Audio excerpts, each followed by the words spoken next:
Principally speaks about the individual, you and I. From the 7th chapter onwards, topics of creation, the creator, our relationship with the creation and the creator, and such other topics are handled. In the 8th chapter, Bhagavan speaks about the highest reality, which is the Akshara Brahma. Akshara Brahma Yoga we saw. Now we enter into the 9th chapter.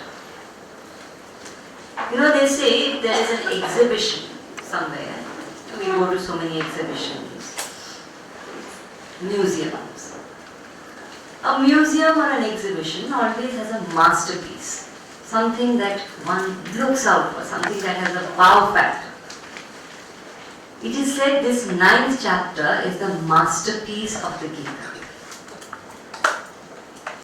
It's such a beautiful, such a touching, such a relatable chapter of the Gita.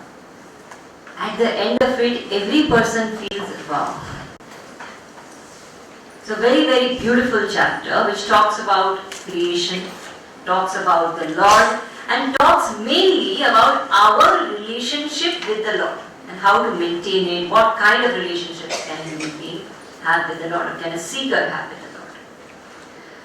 So it starts by telling us what this self-knowledge is all about. Because we are all talking self-knowledge. From the first chapter onwards, constantly self-knowledge is spoken about, because we saw that ignorance is the main problem we have. Therefore, knowing that infinite happiness is my true self will solve the problems. This chapter of the Gita, the 9th chapter, talks about self-knowledge, and therefore it is called Raja Vidya Raja Guhya Yoga. Raja Vidya, Raja Guhya Yoga. What is Raja Vidya and what is Raja Yoga? What is Raja Vidya and what is Raja Guhya? Raja Vidya means the royal knowledge or the supreme knowledge. Royal actually. Raja means royal. Royal knowledge. Raja Guhya means royal secret. So this self-knowledge in this chapter is referred to as the royal knowledge and the royal secret. Why is it called Raja Vidya? Why is it called royal knowledge? You see, any knowledge that we know in the world, whether it is knowledge of things, knowledge of people, knowledge of certain subjects, geography, history, literature, science, botany, physics, metaphysics, quantum physics. Ultimately, all knowledge is known using the mind. Simple fact. All knowledge in the world happens because of the mind. So mind is as though the base of all the knowledge, pratishtha of all the knowledge. Without the mind, knowledge cannot happen in the external world. What is the pratishtha of the mind? What makes the mind known? I know all the objects, all the people, all the names, all the forms in the light of my mind. But with what light do I know my mind? I know my mind, isn't it? How is it that the mind is illumined? It is said, mind is illumined by the self. I am the illuminer of my mind. Without me, the mind cannot be. If mind could be without me, it would be wonderful. Because then I would keep my mind with my beloved. I am not needed, mind is with the beloved. Not possible. I am needed for the mind to think. So the self is the pratishtha of the mind, or the substratum of the mind. So objects are known because of the mind is known because of the self. Now we'll think deeper. What is the self known because of? Objects are known with the mind is known with the self. How is the self known? I cannot say self is known with the mind. Because self is the very cause of the mind. Like, if there is a torchlight, the torchlight has a battery. How can I see the battery with the light of the torch? I cannot. The battery which is lighting the torch cannot be seen with the light of the torch because it is the very cause of that light. Similarly, if there is a salt doll, the cause of that salt doll is the salt itself. The cause of the salt doll is the salt itself. If the salt doll enters into the ocean to find out what is salt, the salt doll cannot know the salt. So the effect cannot be the substratum of the cause. Therefore, the self cannot be known by the mind. How is the self known? There are various things in science which are proven. And there is an entire study done to train people to prove things. I think in 9th standard, 10th standard, it is taught to us also. Prove that A is equal to 7. Whatever. Prove the theory of relativity. I'm going to write step 1, step 2, step 3. Hence, whatever. We can prove everything else in the world. Prove that you exist. How to prove that I exist? All I can say is I exist. I know that I exist. How do you know? What is the proof? I exist. I am experiencing it. It is my innate knowledge. I know. I may not know whether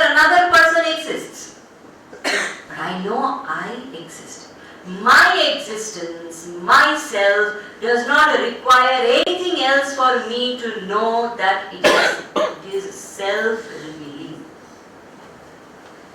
Like if there is a lamp lit, light a lamp or light a tube light in the room, in a dark room, you enter and you switch on the light. You enter the dark room to find your watch. You see the watch with the tube light. The light of the tube light helps us see the watch. What helps us see the light of the tube light? Think. The light of the tube light does not require another tube light to see it. The light of the tube light is enough to see the light of the tube light as well as the watch. You don't say, okay, I saw the watch, now get another torch to see the tube light. Not needed. One does not require any other equipment to see the tube light. It is self-revealing. One does not require any other medium to know the self. It is self-revealing. So it is a substratum of all knowledge. It is self-revealing. And what is the nature of that self? We have seen earlier, the nature of that self is eternal bliss, infinite happiness. How do we know it is infinite happiness? How do I know that myself is of the nature of infinite happiness? There may be a pessimistic fellow who may say, you are saying all this because your Gita says it and you believe in the Gita. I don't believe in the Gita. I don't believe myself is of the nature of infinite happiness. Myself is of the nature of infinite maximum sorrow. Even such a person is saying that because saying that makes him happy. Everybody in the world is doing everything they are doing for the sake of happiness. Because happiness is natural. Law of the universe is what is natural, the thing moves towards it helplessly. You leave hot water by itself, it automatically becomes cold. It's natural for water to be cold. You don't have to do anything. Becomes cold on its own. You leave water solidified as ice without any artificial refrigeration, it automatically becomes liquid. Liquidity is its nature. Whatever is the nature of something, it moves towards it. You and I constantly, whether we like it or not, whether we believe it or not, whether we know it or not, are moving towards happiness. Happiness, therefore, is my nature. So that self, which is of the nature of happiness, when I know that self, what will happen to me? I will become happiness. Not happy, happiness. So that knowledge, which is the very base of all knowledge, that knowledge which does not require anything else to know it, that knowledge which makes us infinitely happy, that knowledge naturally is royal knowledge, isn't it? Rajavidya. Rajavidya we still understand. Why Rajaguhya? Why is it a secret? And why a royal secret? What is a secret? If you think about it, what is a secret? A secret is something which is known to a few people, not everybody. So if supposing we do not give you the schedule of the talks, only Ajay Bhai and I know the dates of the talks. Last minute we say, it's a secret. Not everybody knows it. Few people know it. That is called a secret. Now this knowledge is such, not everybody in the world knows it. And it's a very strange secret. You know, a secret has to be kept. If I tell you something confidential and you don't keep it, then this is what happens in gossip. It's very interesting the way gossip spreads. Don't tell anybody I told you. You had it. Everybody is going to know what you told. And that person who said, don't tell I told you that she told me. So secret has to be kept. If it is not kept, it's not secret. But this secret is so strange, the knowledge of the self is not kept. It is so obvious. Every moment it is revealed. Every moment I seek happiness, that secret is getting revealed. So many books, so many scriptures, so many saints, so many sages are constantly indicating that secret. Everyone is at every moment experiencing that secret. And yet so few people know about it. So Gurudev used to say, this is the best kept open secret.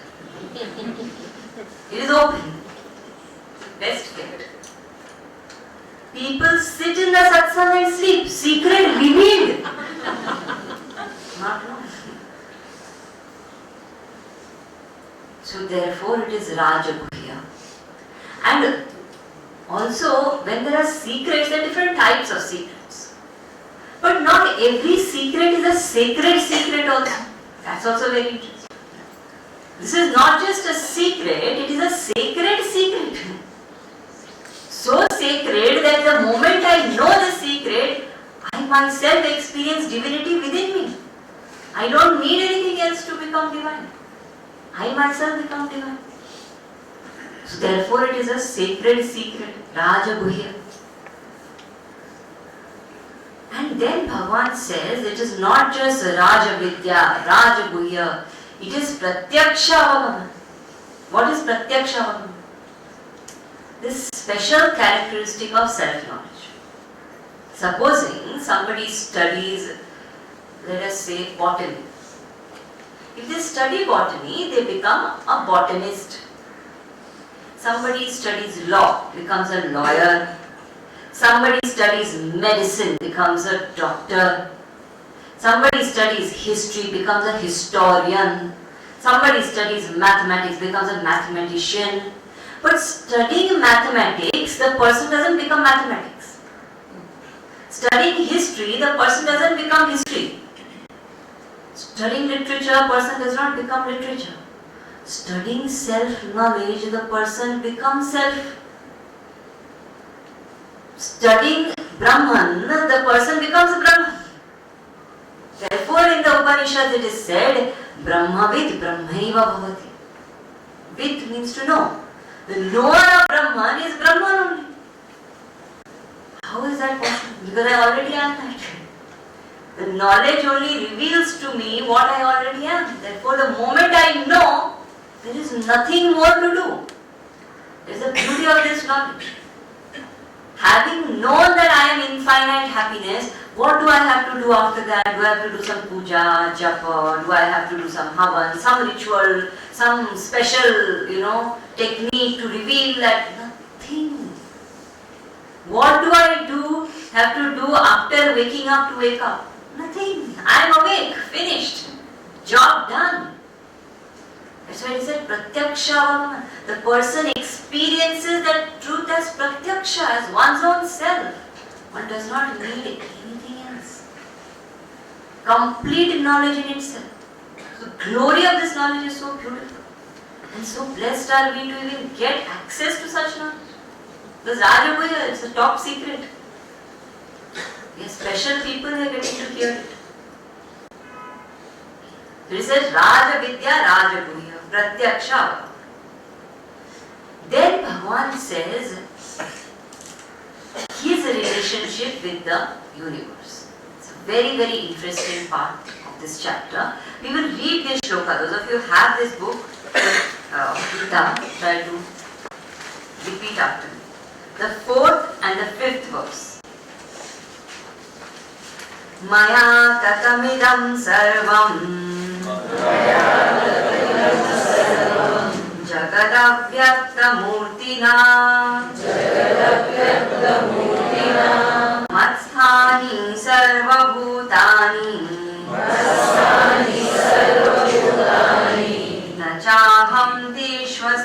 न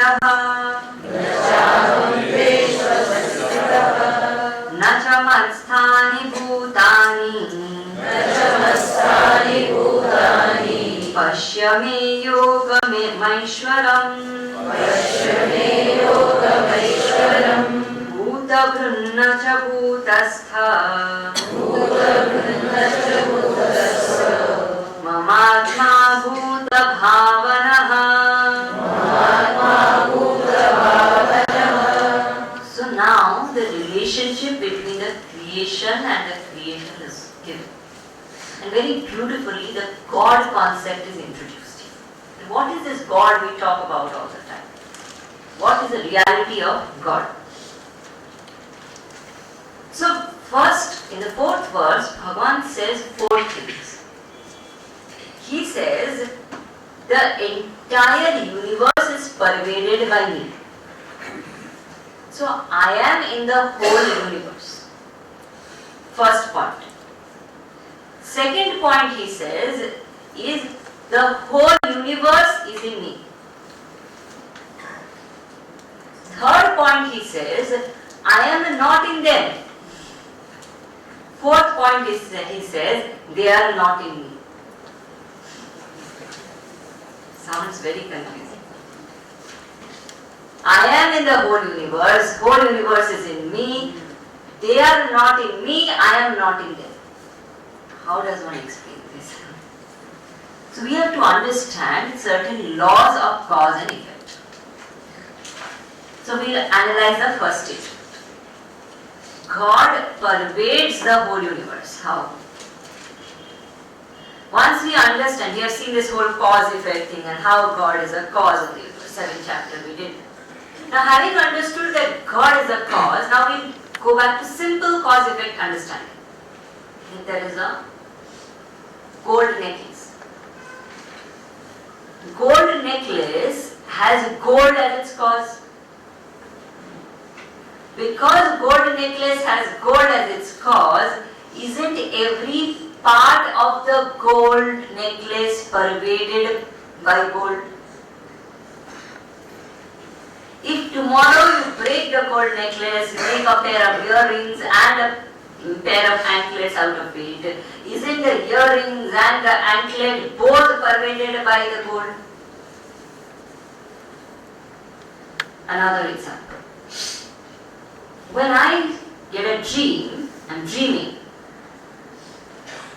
And in the dream I have friends, I have enemies, I'm in a forest, I'm going through mountains and walking under trees and watching the beauty of nature, and suddenly there's a tiger and the tiger is chasing me and I'm so scared, I'm running for my life. All of this is happening. Now tell me, who is the dream me? Who is the dream tiger? Who is the dream tree? Who is the dream forest? Who is the dream mountain? Who is the dream friend? Who is the dream enemy? There is nobody else. The cause is pervading the entire event. Similarly, that truth, that divinity which is manifesting as the whole universe pervades the whole universe. That is why we tell little children, God is everywhere. It is not just a solace to the mind, it's a fact. That it is divinity which is pervading the whole universe. Now if we say, no, I don't believe. I don't believe divinity is pervading. Now tell me, what is that divinity? Divinity, we say, is a word to represent the cause of the universe. You've understood that? The universe is vast and unending. If the universe is vast and unending, but natural that the cause of the universe must be infinite. If infinite is the cause of the universe, if you understand the concept of infinity, infinity does not have an end. That's why it is infinity.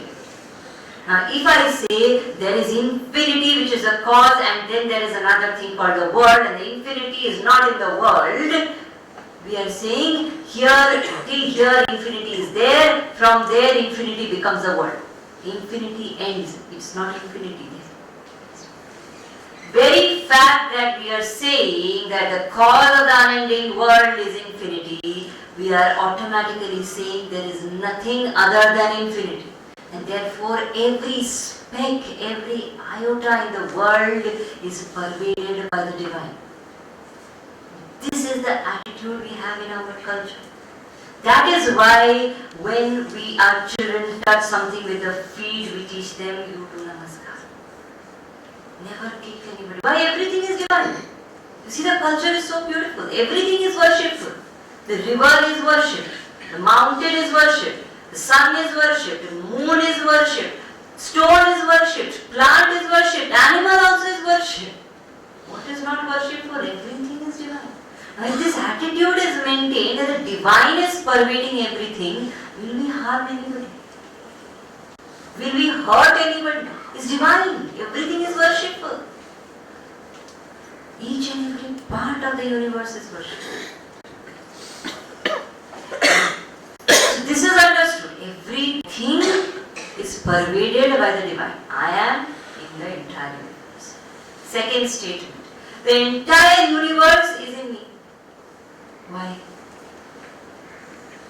In whom is the dream lion? In whom is the dream me?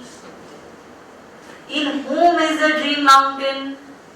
In whom is the dream forest? There is nobody else. It's only me. Now another aspect of this.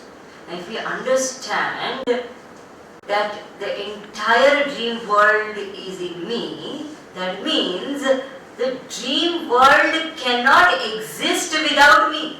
Its entire existence depends on me. We'll see another example. Supposing you walk into a dark room. You have never been to that room before. You're visiting somebody, they tell you that's your room, please go in, and there is no light suddenly. You don't know what is where. That itself is enough to create fear. Somehow, very carefully you are walking, you are in a new place, new city, new house, a new room, complete darkness, and all of a sudden you step on something, you don't know what it is. You try to cage, and by the time you realize it is moving very, very slowly. It's something very slimy. And suddenly it strikes you, oh my God, this is a snake. Out of fear you jump and you scream, but by the time you jump and scream, this snake is already bitten. You're rolling on the ground, poisoned by the snake, screaming to the top of your voice, please save me, the snake has bitten me. Friends come into the room, turn on the light and say, where is the snake? It is just a rope. Now tell me, where is the snake? In the rope. You say, where did you see the snake? You say, the snake was in the rope only. I saw it in the rope. Can the snake exist without the rope? Could I have imagined that there is a snake if there was no rope only? The rope is needed for the snake to exist, even if it is an imaginary snake.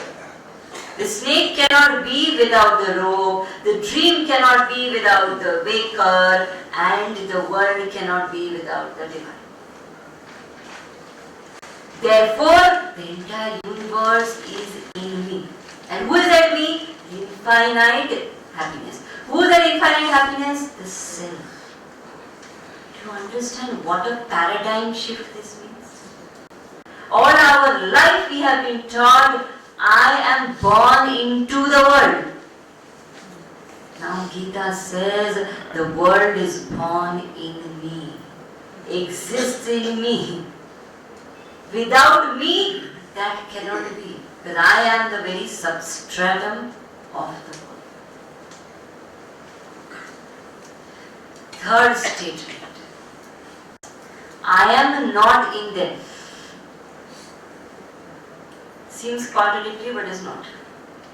Here why he said I am not in them? Because supposing there is a pot. What is the cause of the pot? The mud is the cause of the pot. The pot is in the mud because the pot cannot exist without the mud. But the mud can exist without the pot. The dream world cannot exist without the waker, but the waker can very well exist without a dream world. The waker is not in the dream world. The mud is not in the pot. The divine is not dependent on the universe. I can be without the universe cannot be without the me. Therefore, I am not in the universe. Fourth statement, universe is not in me. Now you think, really from the standpoint of the rope, where is the snake? Is there a snake hiding inside the rope? Is there really a dream tiger hiding inside me? From the standpoint of the truth, there is no world in me. I am free from it. Therefore, Bhagavan says, I am not in them, they are not in me. So he says, I am in the entire universe is in me, I am not in them, they are not in me. And this universe, which is this kind of a manifestation of the divine, therefore the word creation is not very popular in the Vedas or in the Gita. They don't use creation, they say manifestation.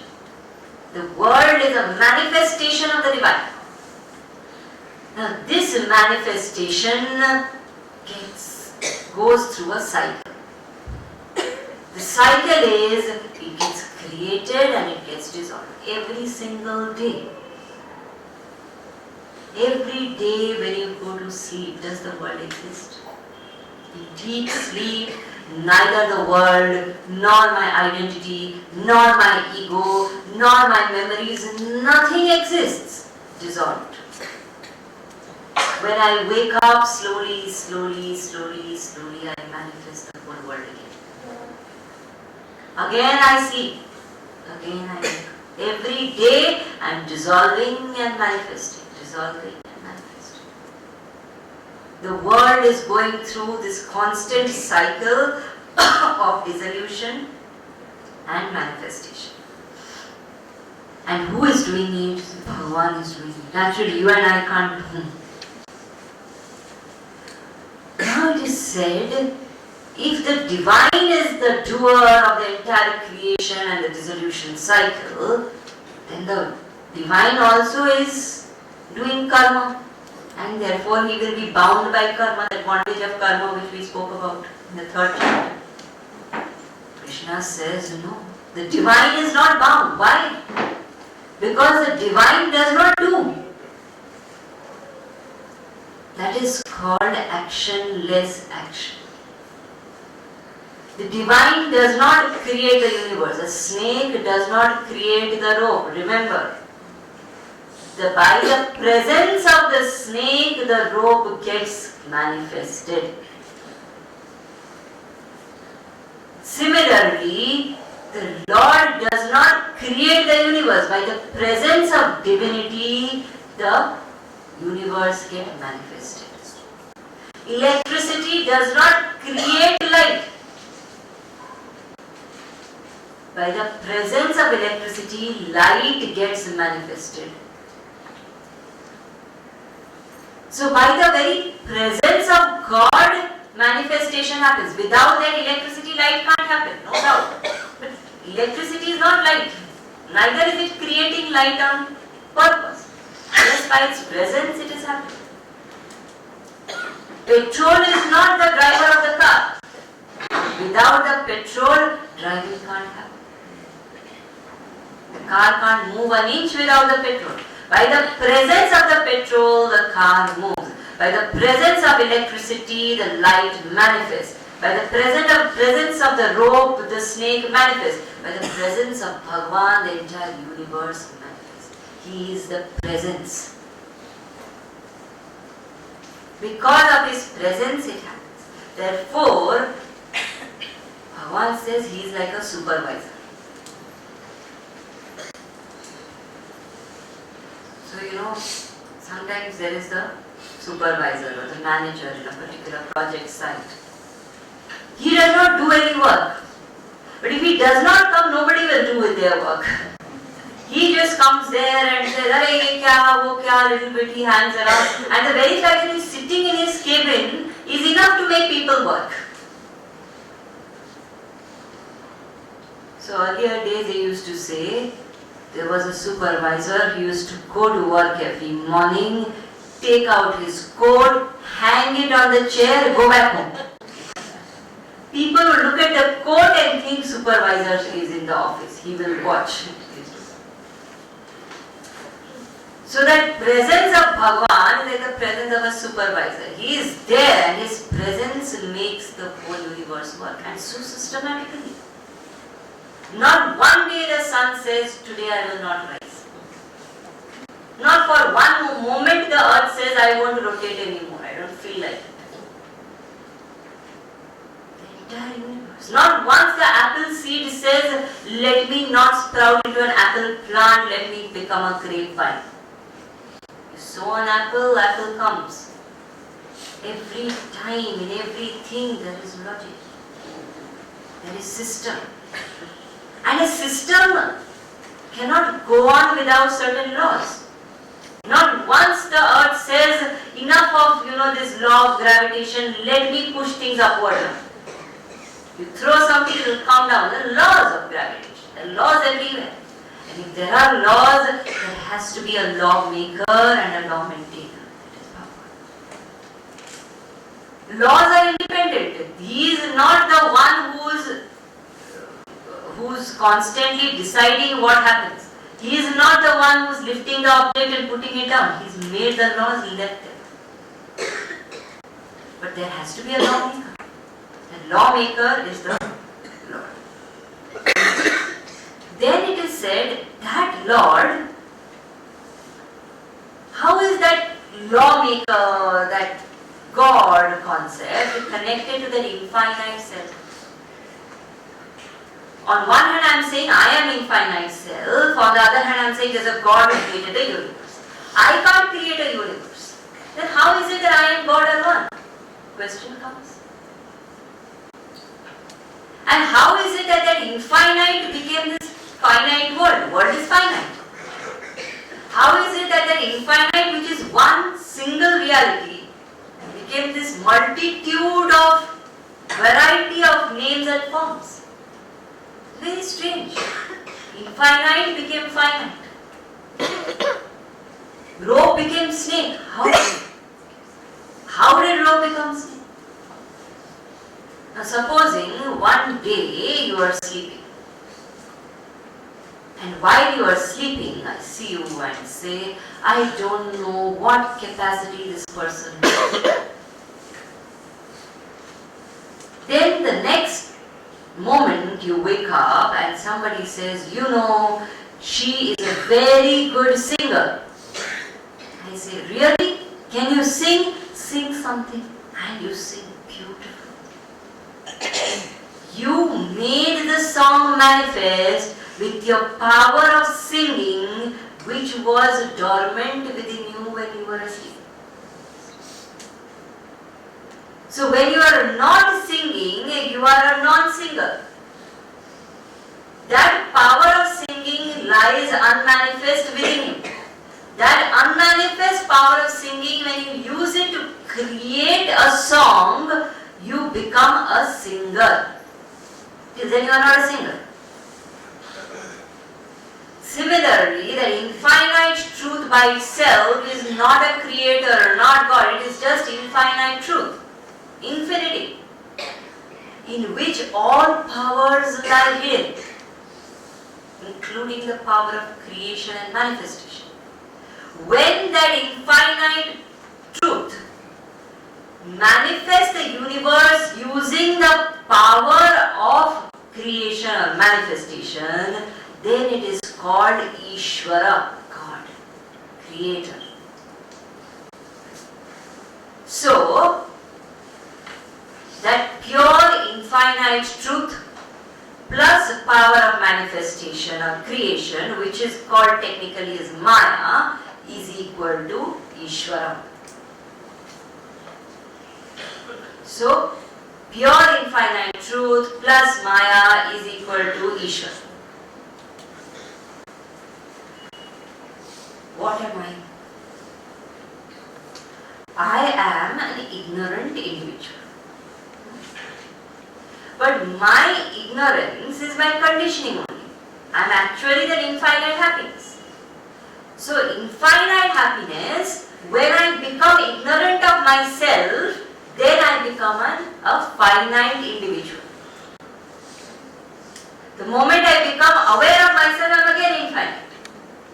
So infinite happiness plus ignorance is equal to Jiva, individual. So infinite happiness plus Maya is equal to Ishvara. Infinite happiness plus ignorance is or avidya is equal to Jiva. Two equations.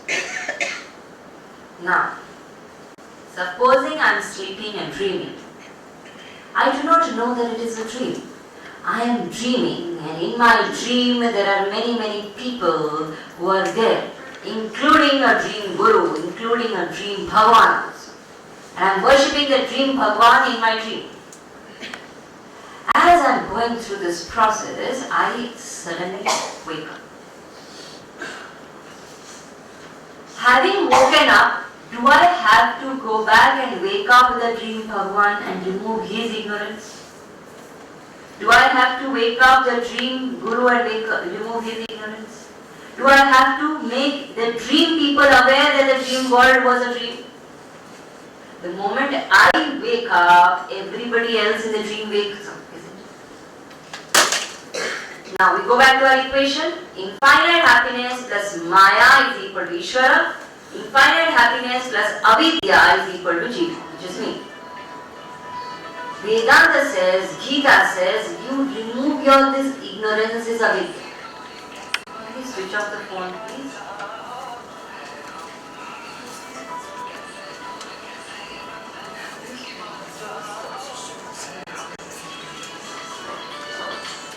So the moment I remove that avidya, that ignorance, I don't have to do anything more to remove that Maya. Avidya cancelled, Maya gets cancelled. Now once avidya is cancelled, the equation becomes infinite happiness is equal to Jiva. Moment avidya is cancelled, Maya is cancelled. So the other equation also becomes infinite happiness is equal to Ishvara. Therefore, Jiva is equal to Ishvara. Mathematically proved.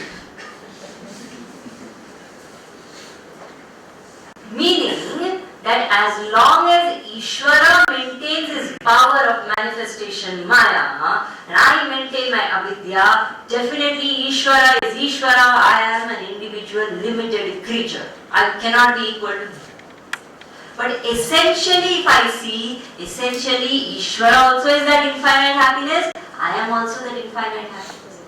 And in that essential nature, I and God are one. See, so beautiful it is. When I see the anklet and the crown, the anklet definitely can't become the crown. Anklet has to be worn on the feet and the crown has to be worn on the head.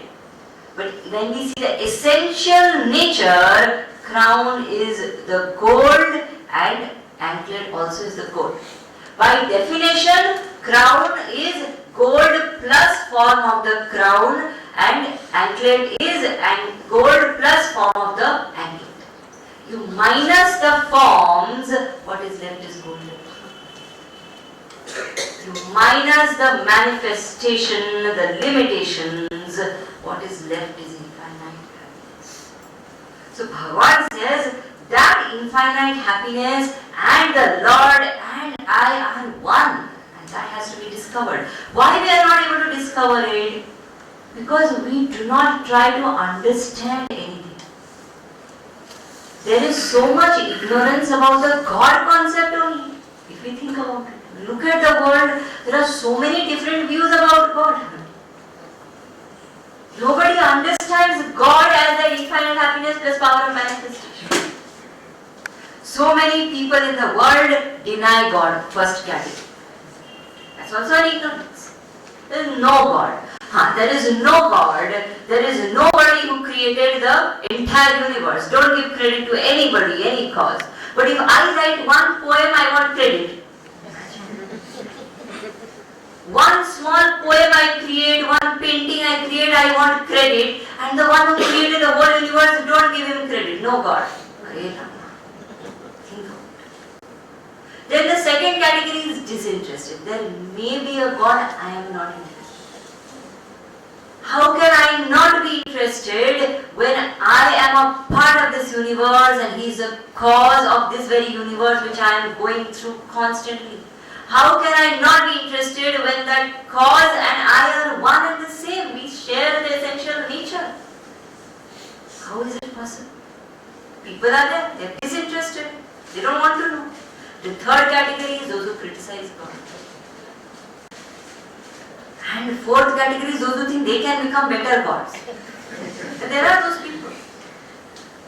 So many times people will say, you know, if I was God, I would have done this. If I was God, we don't even know what that God is, what that power is. Simply, people go on. There are some who consider God to be finite. My Krishna alone is God. Your Shiva not God. So finite we make God. God is so vast, He cannot fit into any form, any religion. He is infinite. No doubt I can relate to Him through any form which I like. But He cannot be limited to that form alone. Every form is God. Because infinity is the very nature of God. People talk like that. So there is so much of ignorance about God. And that is called moha. Moha means wrong, deluded thinking. So Bhagavan says a person who is inflicted with moha, inflicted with this delusion, what happens to him? 4 things happen. Very interesting. First thing which happens is called moghasha. Moghasha means false expectation. This is one of the main causes of suffering in life. False expectation. Unnecessary expectation we have. 2 people get married and they expect that they will live happily ever after. 2 different people from 2 completely different families come together and stay together, sharing space, time, everything. Natural, there will be friction. Can't be happily forever. False expectation, disappointment. People expect I will be successful, nobody should be jealous of me. False expectation. Yes, why is it that everybody is jealous? Why are you successful? Who told you? It's natural. You rise and rise, there will be some people who don't rise, they won't like it. Finished. False expectations. We expect permanent happiness from impermanent experiences. False expectation. Moghasha. When Gurudev started his Gita talks, his last set of Gita talks in Pierce in America, this was the first statement he said. When expectations are false, disappointment is natural. Think about it. We should contemplate on this statement. Wherever there is disappointment, there is false expectation. Think about it. Something I have expected which won't happen. Why does he never talk nicely to me? Then you won't speak. You expect to feel miserable. We don't ask why is the lemon not sweet. There is no disappointment. We don't ask why is the lion not kind and generous. no disappointment. We accept he is fierce, terrible, lion is a lion. This perfect harmony, no moghasha. When a person is deluded, when there is wrong understanding of the higher, there is wrong understanding of the world, and there is wrong understanding of oneself, then there is moghasha, false expectation. Second thing which happens, Bhagavan says, is mogha karma, wasteful activity. So much of wasteful activity we do, unnecessary actions, not even required. How much energy wasted in it? One of the most wasteful activities in the world is gossiping. And people are very smart, sophisticated people say, no, we don't gossip. We are only doing psychological analysis of the personality. Excuses, that's all. There is no psychological analysis. Only situation one can talk about another person behind their back is if you intend and you have the capacity to transform them. And most of us don't have that. The rest is only pleasure. Sadistic pleasure we get talking about people. Wasteful activity. So many wasteful activities. Think of. Waste of energy. So Bhagavan says when a person is deluded, they do wasteful activity. I recently saw one video, somebody showed me. Some show which comes on TV, I don't know what the name of that show is. Some show which comes, so they are trying to make some Guinness Book of World Records or something. To make oneself appear in the Guinness Book of World Record, this lady traps herself in one glass cube with scorpions inside it for 3 days. Wasteful activity. For what? One Guinness Book, that's all. How much energy, how much effort? Wouldn't it be used for something better? Something worthwhile? Something which will benefit others and me? Sitting with scorpions inside one box. Very useful. Beneficial. Wasteful activity. So we have to think, what am I doing? Bhagavan says when a person is inflicted with moha, he does moha karma also. Wasteful activity. Then he says moha jnana. Unnecessary knowledge. And there is too much curiosity about unnecessary knowledge only. With whom did his daughter run away? I want to know. Very important. Without that, I won't get sleep. Unnecessary. So much knowledge we try to attain, so unnecessary. Is it necessary to know which heroine wore what brand of clothes in which award function? We read these things and waste our time. What knowledge are we gathering? Wasteful knowledge. Useless knowledge. No need to know at all. Those are the things we want to know. And somebody says, come and listen to Gita. I don't have time to listen. Think of it. That which can completely transform me and make me live as infinite happiness, I don't have time. I have time for the finite. To know more about it. Wasteful. And fourth, he says, is vichetas. Vichetasa means wrong thinking, incomplete thinking, partial thinking. And so many of us end up in this. And this happens in a series. When there is moghasha, there is mogha karma. Naturally. When I think that this person should not be like this, I keep on putting effort and keep on nagging that person. Even if I know he will not change, I keep doing it. Mogha karma happens. And the moment mogha karma happens, naturally the person will indulge in mogha jnana. wasteful information one will gather. Now this is an activity we should all do in our contemplation. Reflect on how much information stored in my mind is useful. Think. How much of it is really worth having in the mind? You go to buy a piece of cloth, you go to buy some clothes, dress. How much care we take? It should be good material, long lasting, good brand, and this and that, and fitting, quality control. What a cloth. And the thoughts inside my head, no quality control. Anything is welcome.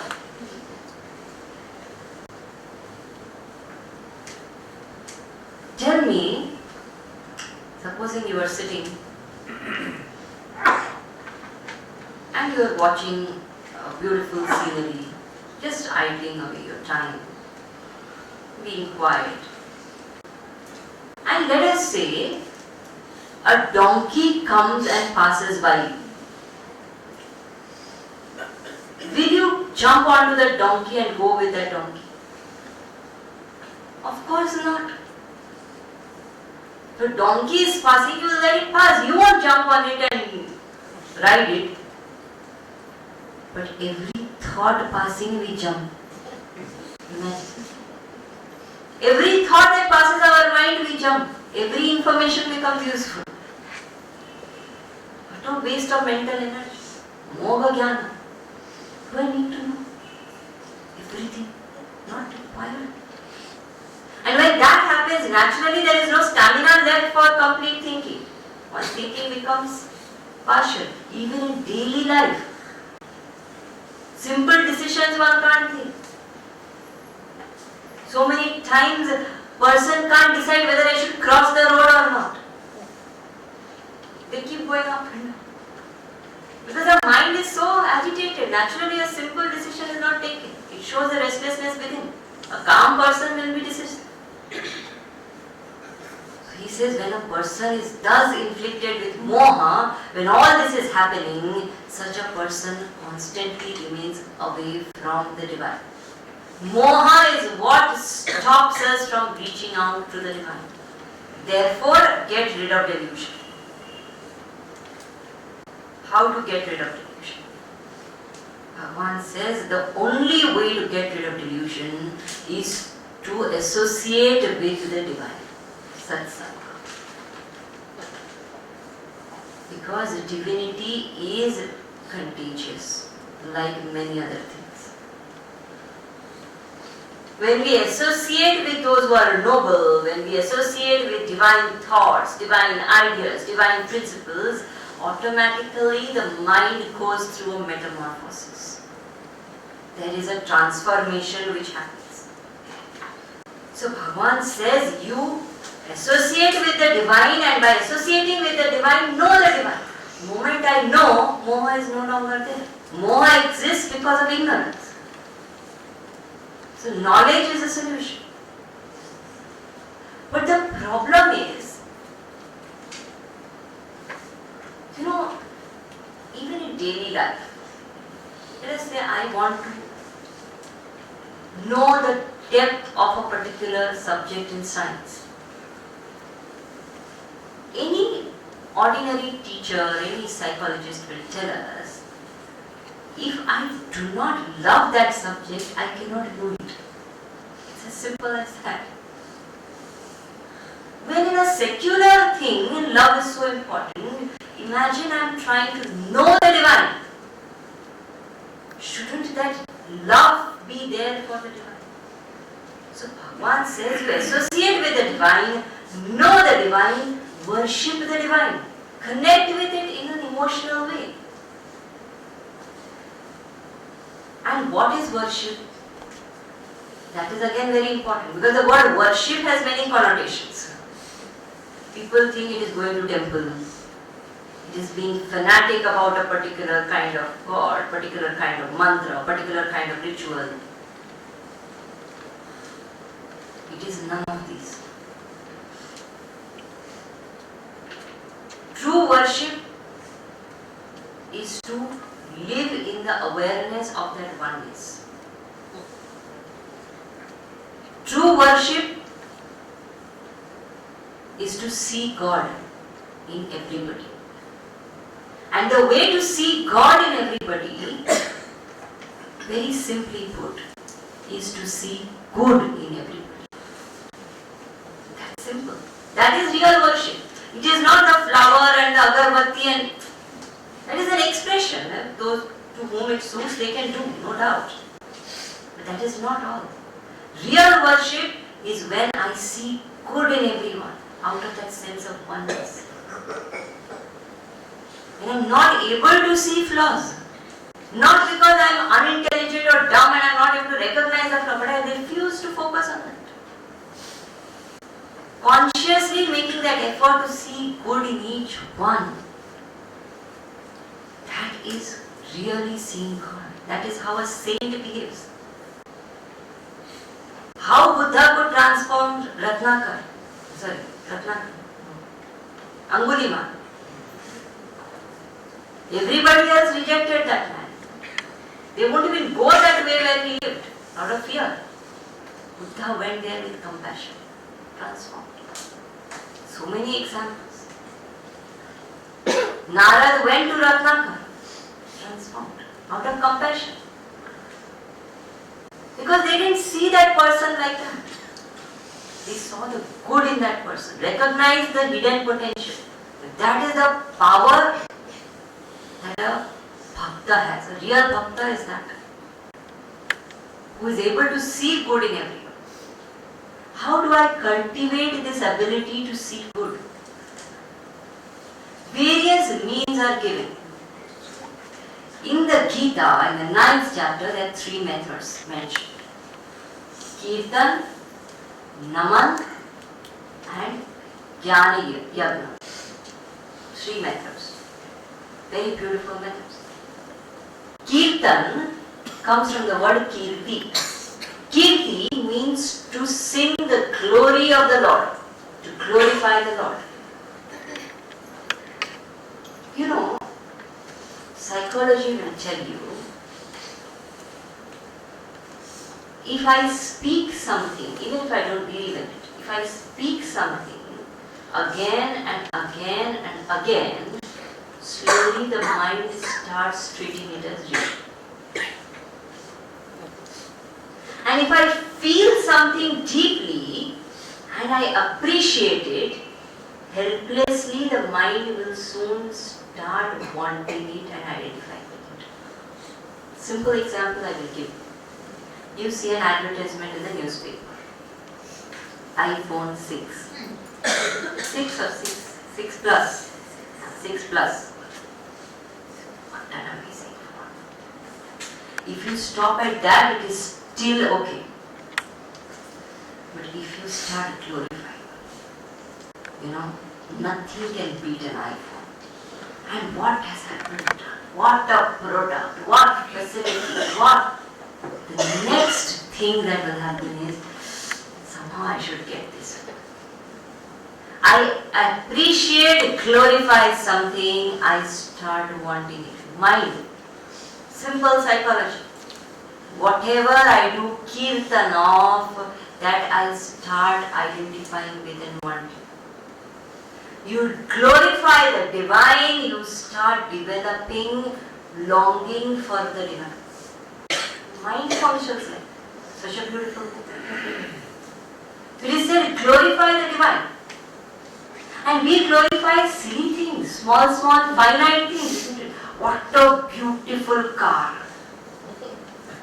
What a wonderful home, isn't it? What a movie, what a song, finite, everything. When we glorify the finite so much, how much should we glorify the infinite? Infinite should be infinitely glorified. And how much ever we glorify the infinite, our words and our thoughts cannot even encompass the glory of the infinite. But what happens by that exercise is my mind becomes purer, the longing for the divine increases. That's why Tulsidas ji writes, when he writes Ramayana, he says, Nij gira pavan karan karan Ram jas tulsi kar. When Tulsidas is singing the glory of Ram, why? Not because Ram needs it, not because he will be happy if I sing his praise.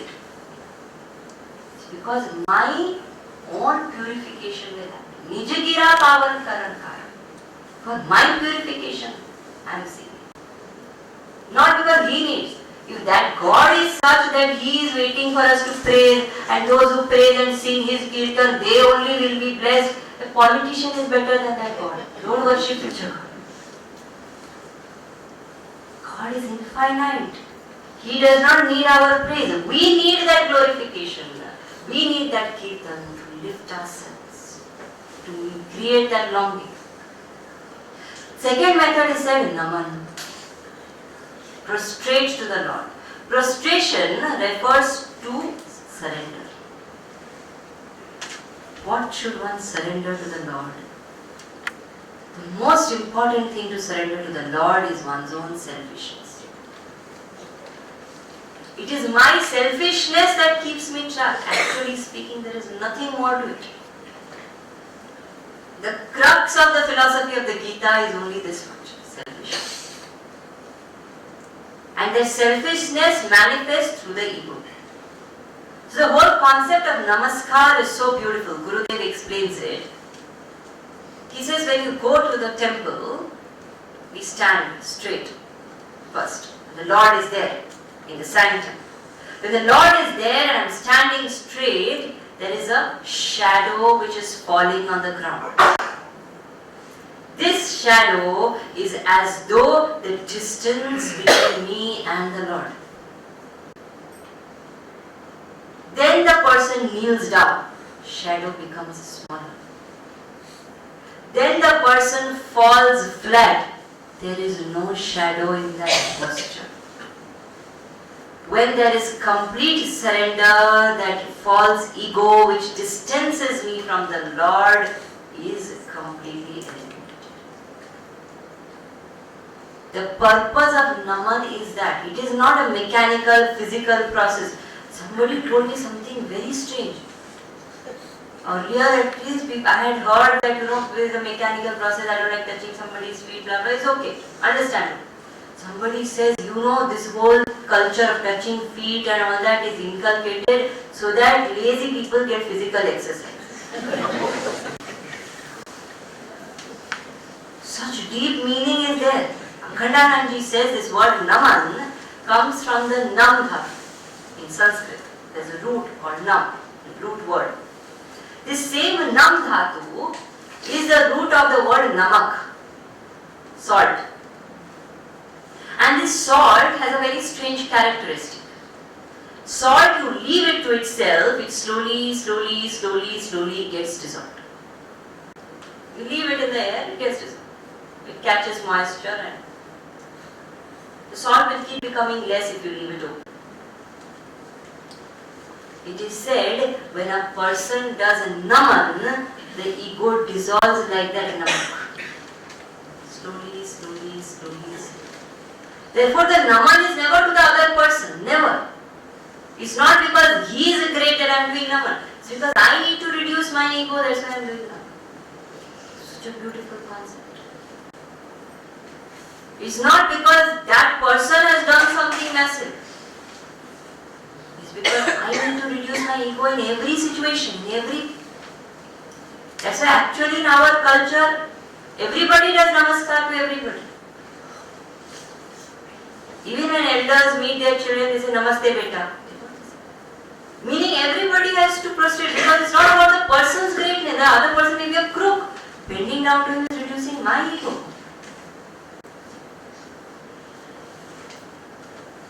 There was once a camp going on in Siddhabati. And when Gurudev was taking the camp and when the camp was happening, morning meditation class would happen. Everybody would meditate with Gurudev. Then after the class, everybody would come in a line, prostrate to Gurudev, go for the tea break. And Gurudev, by then his health was not so great, so he would remain seated there. They would bring him tea there itself. And after drinking their tea, people would come back, sit for the morning class, Gurudev would give the lecture. After the lecture again, everybody will come to Namaskar. There was this lady who was a long time devotee. She thought in her mind, why should we do namaskar again and again after every class? Once I do in the morning, enough. She just thought, but everyone does, and this is not, didn't have the courage to ask anybody, just kept quiet. Just the thought came. But that day she did not go again to do namaskar. She did in the morning and let it be. Then the whole day there were different sessions. She did not go back again. In the evening, Gurudev would sit outside and answer questions. Outside his kutia in the garden he will sit and people will sit around. Informal satsang. He would answer questions. She went there and sat. Didn't do namaskar that time also. Generally go to Mahatma, do namaskar and sit. Sat. But didn't ask any question, sitting right behind. Somebody else asked some other question. Gurudev in his reply somehow spoke about surrender and then about namaskar in that answer. And he said, there's a particular hymn in Sanskrit where it is said Puna Punaha. So he said, when we bend down to the Guru or to the Lord, our ego goes down. But then as we rise up, the ego rises up again. Therefore it is said in our culture, Punah Punaha, again and again we must do namaskar to the Guru or to the Lord. By doing that, our ego is pushed down again and again. Sometime it may get dropped there and we may come up without it. And this lady was so shocked. She said, I had this question and it got answered. She didn't ask. So then when that satsang got over, she was so touched, she went to Gurudev and did namaskar. When she rose up, Gurudev looked at her, patted her back and said, Ha, Punah, Punah.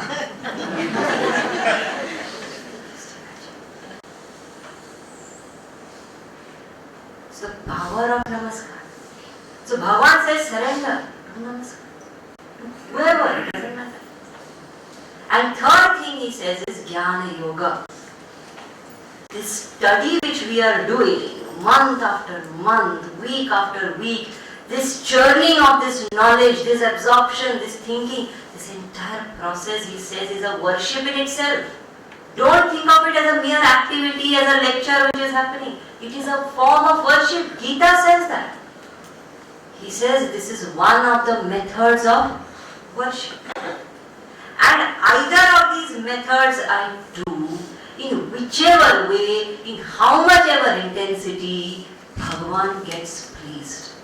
This is a very, very beautiful part of the Gita.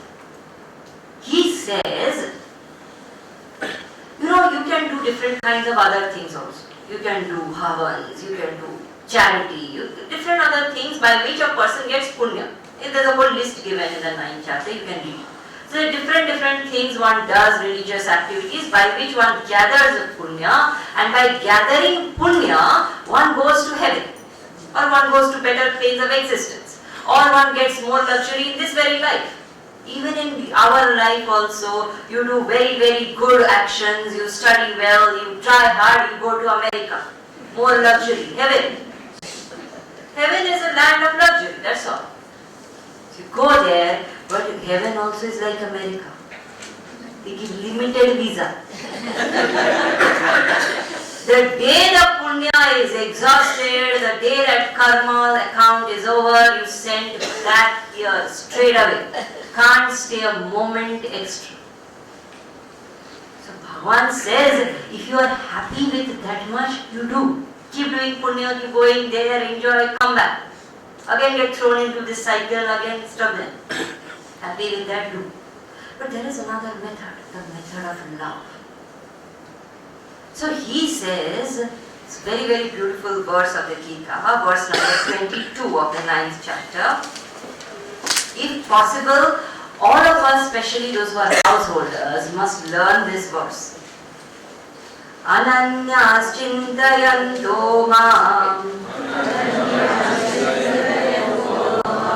Vijana paryupasate Tesham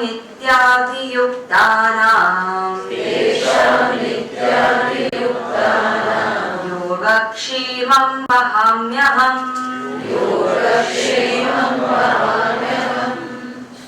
He says, if anybody does Ananya Chintan of the Lord. What is Ananya Chintan? Anya means other. Ananya means not other. Means that person thinks of nothing but the Lord. Is totally devoted. Like the gopis were devoted. Whatever they did, they bathed also, they said Krishna, Krishna. Brushed also said Krishna, Krishna. Milked also said Krishna, Krishna. Boiled the milk said Krishna, Krishna. Made the butter said Krishna, Krishna. Scolded Krishna also said Krishna, Krishna. Constantly thinking of nothing but Him. He says, if you constantly think of me, what a beautiful promise He makes here. He says, I will take care of your needs and your wants. Promise. Yoga Kshema Vahamyam. Yoga means that which I achieve with effort. So He will take care of what I have to achieve. Kshema means maintaining that which I have achieved. He will take care of maintenance also. What a promise. He says, therefore, don't worry. Otherwise we worry, saying, oh, if I think of Bhagwan, who will think of my family? There was one saint, he was a bhikshu. He was standing and he was sitting and waiting for somebody to give food. One person who was a traveler, a rich man, happened to see this sadhu and he said, what a noble person. He offered food. And this sadhu blessed the person, ate the food. When the traveler saw the sadhu eating, he was very moved, very touched. And he had tears in his eyes. Sadhu asked, why are you having tears? He said, because Mahatma Ji, I am traveling. I am just here for today. I am concerned who will feed you tomorrow. This Mahatma said, he who fed me today will feed me tomorrow. So beautiful. Even those who are not thinking of Him, Lord takes care of them. Even those who don't believe in Him, Lord takes care of them. Without His grace, how is it that the breath which goes out comes back into this body? What if it stays out? Who makes that happen? What if the food which goes in doesn't get digested? Before we are born itself, Bhagavan knows our need, fills the bosom of the mother with milk. When the child needs to eat, He provides the teeth. When the child needs stronger teeth, He takes away the old one, gives new ones. Think about it. Before you and I knew also that we are ever going to need the Gita, He created Chinmaya Mission, sent Gurudev, ensured this was available when the need arises. You see the way Bhagavan takes care? Every moment, He is the one who is looking after. But what happens when we do Ananya Chintan is that we become aware of His grace. And the more the awareness, the more the grace. It's a beautiful experience.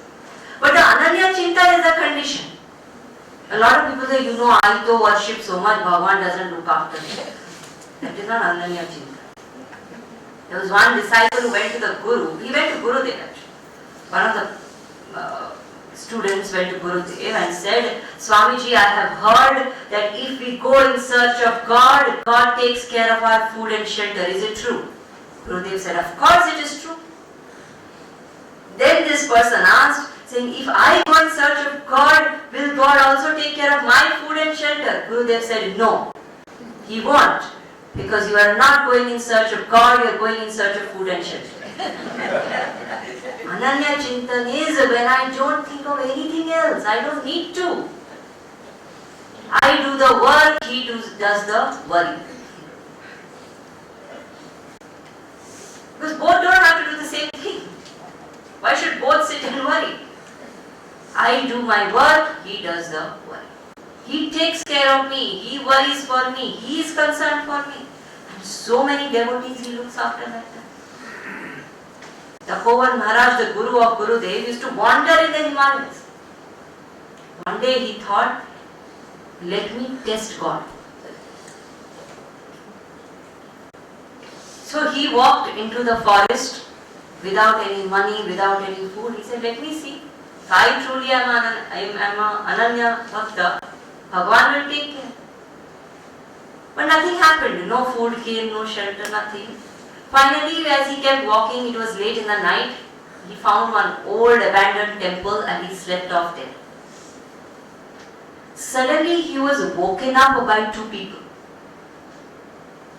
These two people said, Mahatma Ji, here is some chapati for you. So this Tapovan Maharaj said, this is real life incident. Tapovan Maharaj said, who are you? Why are you giving me chapati? They said, we are thieves. We had actually come to steal the idol in the temple. But when we saw you, we don't know why. We felt like we should not steal. And we felt like sharing the food we are carrying from home with you. And Tapovan Maharaj sat there and cried. He said, Bhagwan, you have to take the form of a thief because of my stubbornness. How sad is that?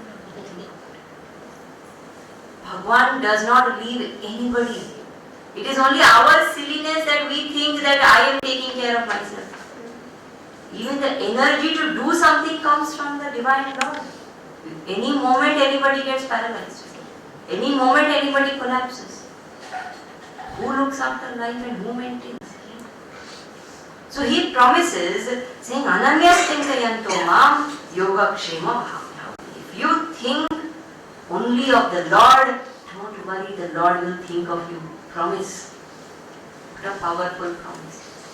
If we remember this verse, whenever worry or anxiety comes, we can tell ourselves, Bhagavan has said, Yoga Kshema Bhavya. He will take care, He will care. I don't have to worry at all. That famous story is there of this devotee and God.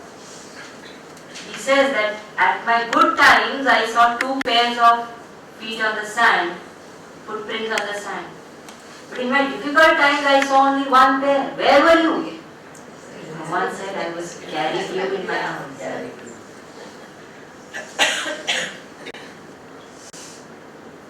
In the difficult times, Bhagavan carries us. In the good times, He supports us. You think about it. You work for a big multinational company. How much care they take of us?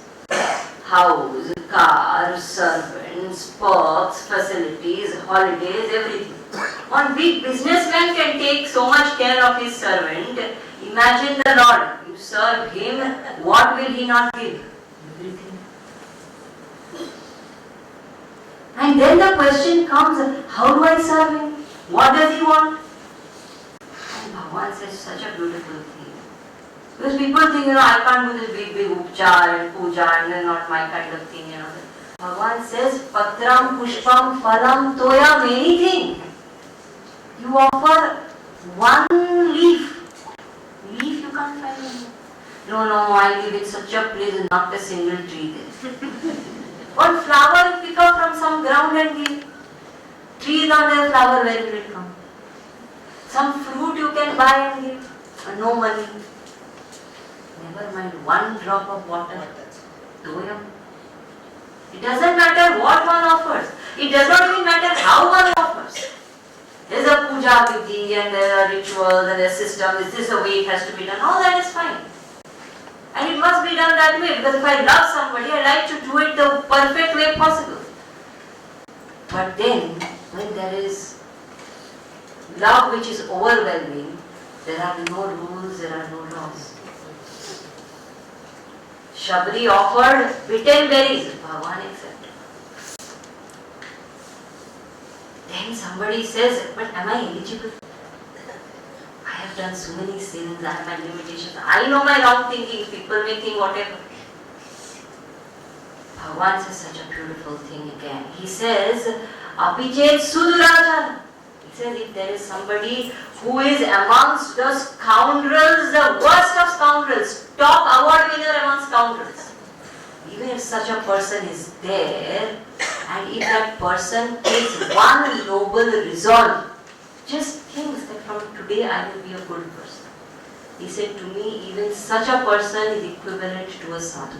I will love and accept that person. There was once a king who was chasing a thief. The thief was running. He went in the forest, and to hide himself, he entered the hut of a rishi. The rishi was not there, but his clothes were lying. So this thief quickly wore those clothes of the rishi and sat down pretending he is doing meditation. King entered, searching for the thief, and thought the thief had gone away somewhere and this was the rishi. Immediately the king prostrated there, sat down and became quiet. And the thief was in tears. He said, if pretending to be good, the most powerful man in the kingdom bends down to me and attains peace in my presence, what will happen if I really become good? So immediately he told the king that this is my reality and I am very moved by this incident. The king also immediately said, the moment you have resolved, you are a sadhu. This is how Bhagavan treats us. The day I decide I am good, the world may not understand. He understands. The day I decide to not repeat my mistakes, he understands. Therefore, Gurudev used to say, the greatest atonement of sin is to stop doing it. That's all. There is no other prayaschitta required. In the law of the universe, in the laws of God, there is no punishment, there is no eternal damnation. But for that Ananya Chintan is very, very important. Difficulties we don't do Ananya Chintan. There was once one person, he was doing his namaz.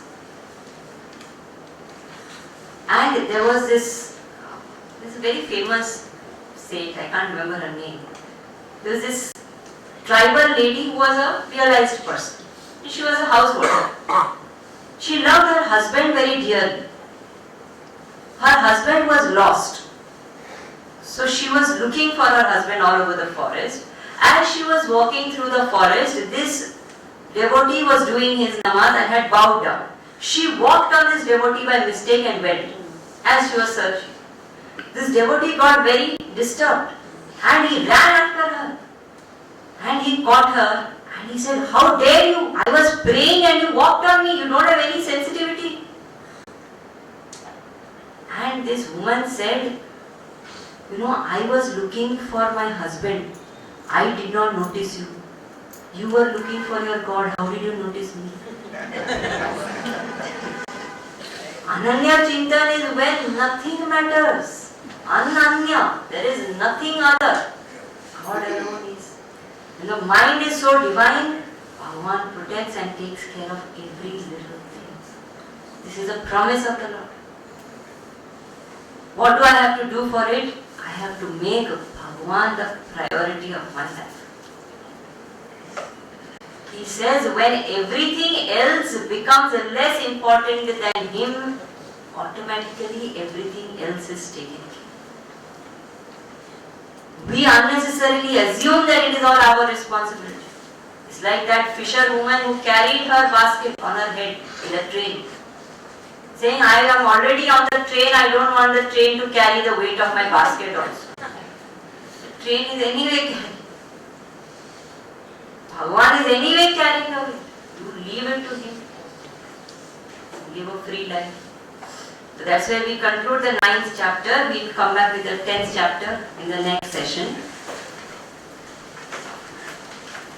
We have been speaking about Gurudev throughout our talk. Is Sunita here? No, she is not. No. Then we will tell about it later.